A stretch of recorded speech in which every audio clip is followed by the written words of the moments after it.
Olá, está no ar o Roda de Conversa.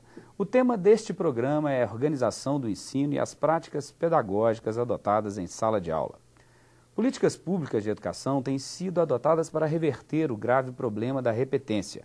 Essas políticas levaram a programas de promoção automática, progressão e avaliação continuadas, ciclos de formação, turmas multisseriadas, dentre outras.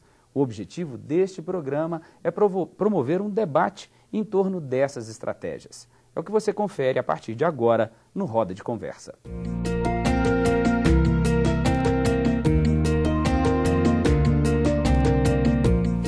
O Roda de Conversa foi idealizado pela Assessoria de Comunicação Social em parceria com a Magistra, Escola de Formação e Desenvolvimento Profissional de Educadores da Secretaria de Estado de Educação. O programa busca promover e incentivar o debate em torno de temas que impactam o dia a dia dentro da sala de aula. A ideia é que o Roda de Conversa contribua com a formação dos profissionais da educação de Minas Gerais. Hoje o tema é a organização do ensino e das práticas pedagógicas. Para conversar sobre este assunto, tenho o prazer de receber aqui no estúdio a professora Cláudia Santa Rosa, doutora em Educação pela Universidade Federal do Rio Grande do Norte, com especialização em psicopedagogia também pela mesma universidade. Coordenadora pedagógica do projeto Casa de Saberes da Escola Estadual Egésio Reis, ela é também professora da Universidade Potiguar e diretora do Instituto de Desenvolvimento da Educação. Converso também com Márcia Ambrósio Rodrigues Rezende, doutora em Educação pela UFMG, professora adjunta e presidenta do Núcleo Docente Estruturante do curso de Pedagogia à Distância do Centro de Educação Aberta, o SEAD, da Universidade Federal de Ouro Preto. Também recebo aqui no estúdio Cláudia de Oliveira Fernandes, doutora em Ciências Humanas e mestre em Educação pela Pontifícia Universidade Católica do Rio de Janeiro. Ela é professora adjunta da Universidade Federal do Estado do Rio de Janeiro, a Unirio, coordenadora do Programa de Pós-Graduação em Educação da Universidade e também pesquisadora pelo CNPq, o Conselho Nacional de Desenvolvimento Científico e Tecnológico. E o tema de hoje atende uma solicitação de Edvani Fidelis, da Escola Estadual da Fazenda Eduardo Nogueira, do município de Mendes Pimentel, em Governador Valadares. Ela entrou em contato com a Magistra, querendo saber informações sobre turmas multisseriadas. E eu espero que o programa, de fato, possa ajudar a professora. Bem, vamos iniciar a nossa conversa acompanhando o depoimento do professor Tarcísio Mauro Vago. Ele fala sobre a adoção do sistema organizado em ciclos e as diferenças em relação à organização seriada.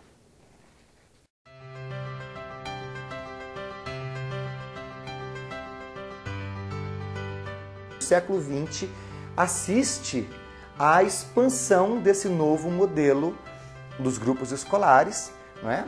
Que então configuram uma nova escola a partir de então.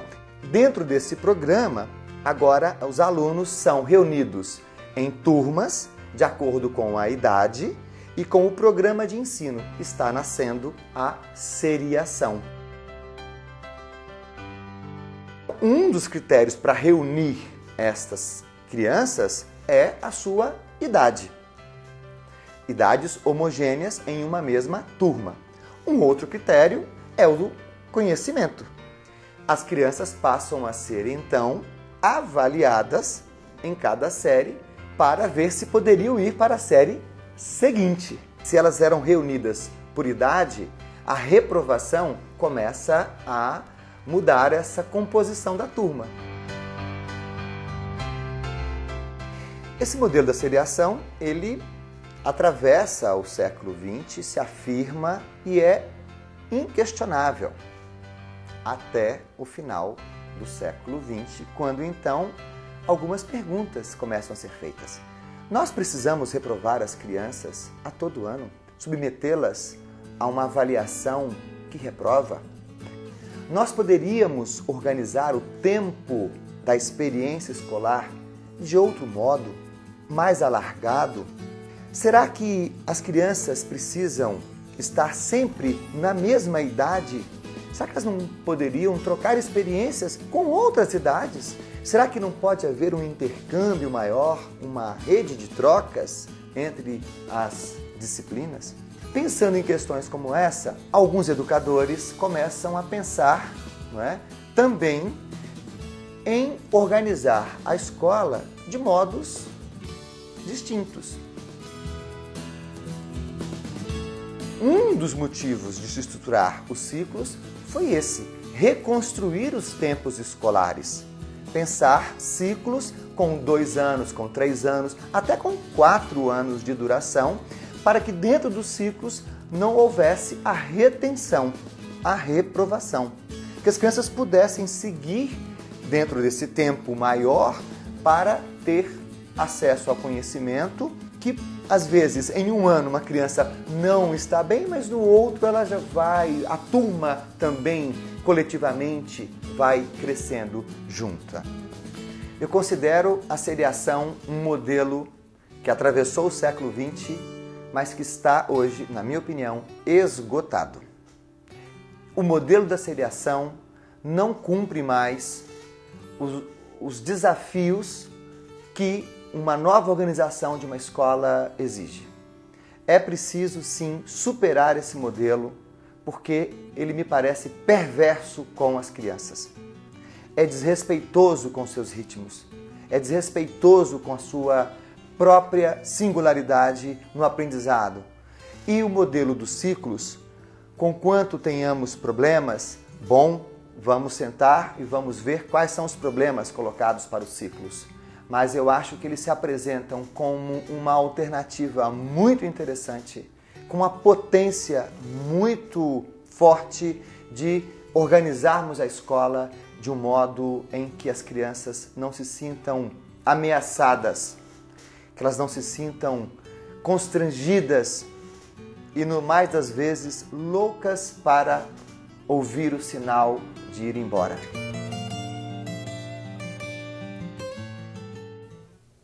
Então, hein? Um bom começo aí que o Tarcísio trouxe pra gente, né?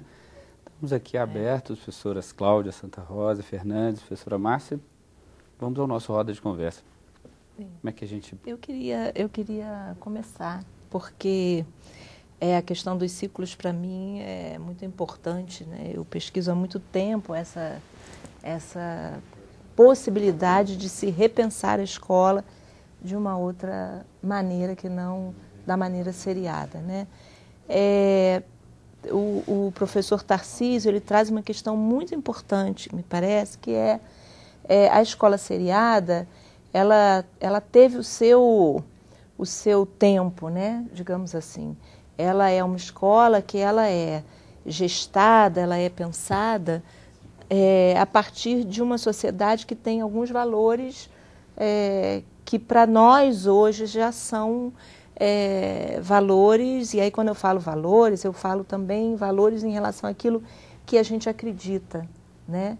Então seria, por exemplo, a escola o lugar da verdade, né? A escola é o lugar do conhecimento intocável, né? Do conhecimento que ele é produzido a partir de uma neutralidade, né? A escola é o lugar da homogeneidade.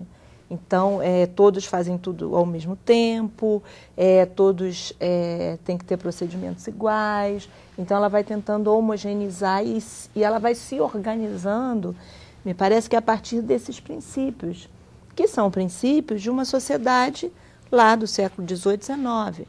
Né? A gente, como o professor Tarcísio disse, a gente chega ao final do século XX, início do século XXI, querendo repensar essa escola. Porque hoje a gente sabe que não existe a verdade, mas as verdades elas são provisórias até que esse conhecimento produzido, que não é neutro, que não tem neutralidade, né? A produção desse conhecimento vai questionar e vai abalar algumas verdades que eram verdades, enfim. Mas a escola sempre trabalhou a partir dessa ideia, né? A escola seriada, ao longo do tempo, ela vai recebendo vários nomes, escola de recitação, até a gente chega ao nome da escola de massa, né, onde se coloca todas as crianças dentro de uma mesma sala, com turmas, de um modo geral, turmas grandes, da mesma idade, fazendo todas as coisas no mesmo tempo. E é um modelo que, de fato, parece que hoje, no mundo atual, ele fica muito distante da realidade, né, das crianças, enfim. e dos próprios professores, né? Agora, dizer que a escola em ciclos é uma escola, então ela é a redentora, né? Trabalhar com essa ideia me parece que é muito perigoso, quer dizer, a escola em ciclos ela não é a redentora da qualidade da educação, mas é uma possibilidade de se repensar, né, essa escola em modelos em moldes que hoje já não são mais. Quer dizer, as turmas nunca foram, por exemplo, homogêneas, porque nós somos diferentes, né? Diferentes. Acho que é importante a gente pensar nesse debate aqui, que quando a escola seriada foi criada, né, que nascem os grupos escolares, eles nascem no modelo também de transformação. Quer dizer, naquele momento, ela era uma escola inovadora. Por quê? Estava saindo do final do século XIX com os métodos individuais de ensino, que era individual, depois passa para um método que seria monitorial, quer dizer, ou monitoral, né? Que é o professor achando um monitor para ajudar, porque a ideia é que o professor mestre, ele é que sabe. Então, a gente tem uma centralidade ao longo da história centrada no professor. Isso é importante também a gente pensar. Como é que se pensa... Quando a gente fala no modelo serial, a centralidade está no professor, Sim, é isso? De qualquer maneira, não é só o serial. Veja bem, se você traz do método individual, ele também é centrado na figura do professor. Entendi. E se você pensa mudar a escola por ciclo e continua na ideia de que o professor é o mestre, você também não altera a concepção de que precisa pensar a escola em ciclo. Então, a gente só gostaria de lembrar que a escola seriada, ela nasce no momento, assim, do ponto de vista, ela é revolucionária naquele momento. Os professores não estavam preparados para receber aquele modelo, estavam preparados para turmas pequenas ou individualmente. De repente, imagina pensar uma sala com 50, porque era isso que tinha que ter. Para ter o grupo, para ter a escola, o professor ele tinha que ter 40 a 50 alunos. Este era o modelo. Né? E também não era mais um modelo centrado na casa do professor ou no professor. Era um modelo que precisava de uma instituição. Então, precisava construir a instituição. Então, dentro de um modelo, já pensando já no progresso, que era a questão da escola moderna. Para isso, ela tinha que ter métodos. Métodos significava seguir um programa, né? Seguir as séries, agrupar fixamente os alunos, série 1, série 2, série 3, quer dizer, por idades. E o programa determinava se vai ou se não vai. Aí teria o problema. Mas veja bem, falando assim, nós que estamos aqui hoje, parecia ser simples, né, pensar isso. Mas imagina para o professor que está acostumado a dar aula para um aluno e agora ele tem uma aula que seria o quê? A aula sequencial, a aula modelo, a aula para todos. Então, para isso, ele precisava de um roteiro, quer dizer, o livro didático, que estava ali já colocado, o que ele vai seguir. Né? Então, eu acho que é importante a gente lembrar que ela cumpriu esse papel num momento, né?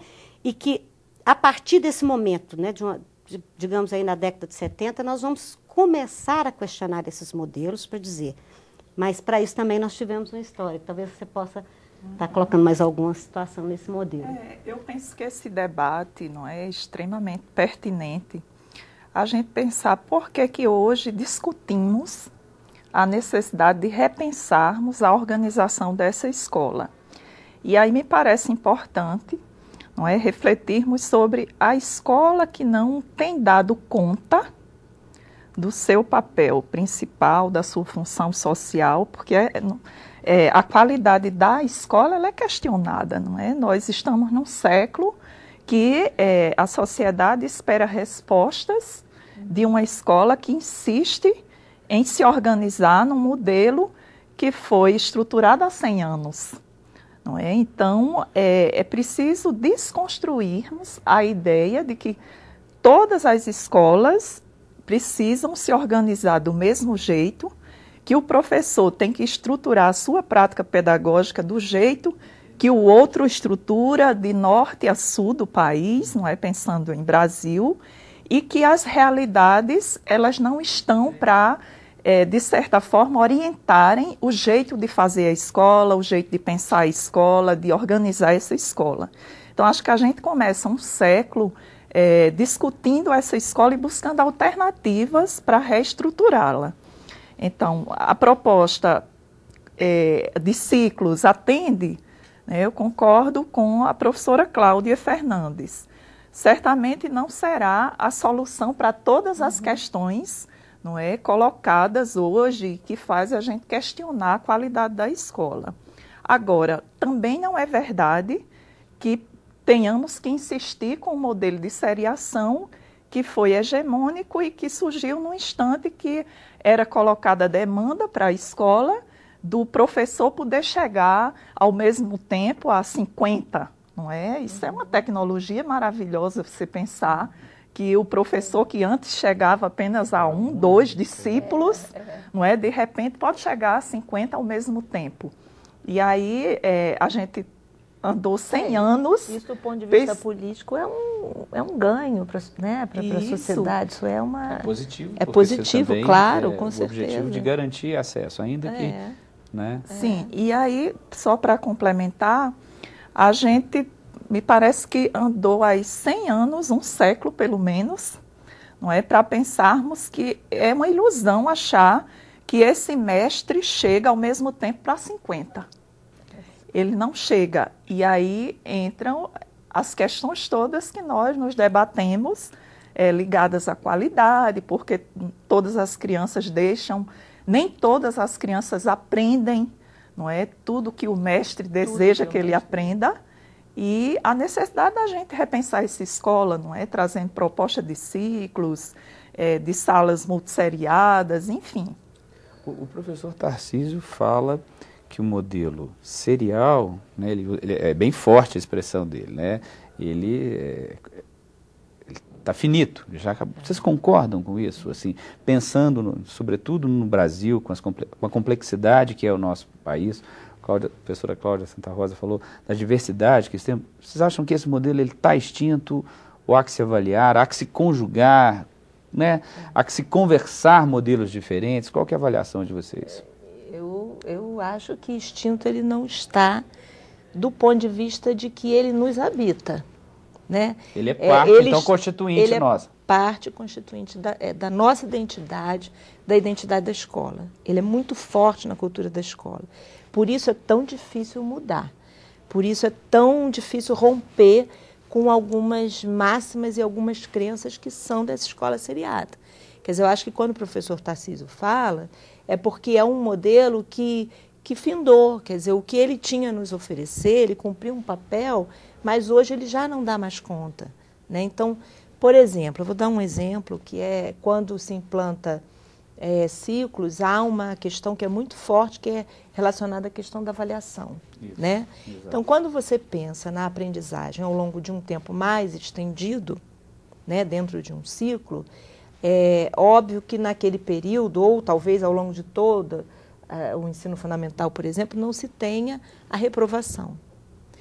Isso causa, na escola, um problema muito grande, né? E é aí o momento crucial onde os professores, os alunos, os pais, os alunos menos, né? Mas os pais gritam e clamam, não, nós queremos a reprovação, porque senão meu filho não estuda, o meu filho não vai fazer a prova.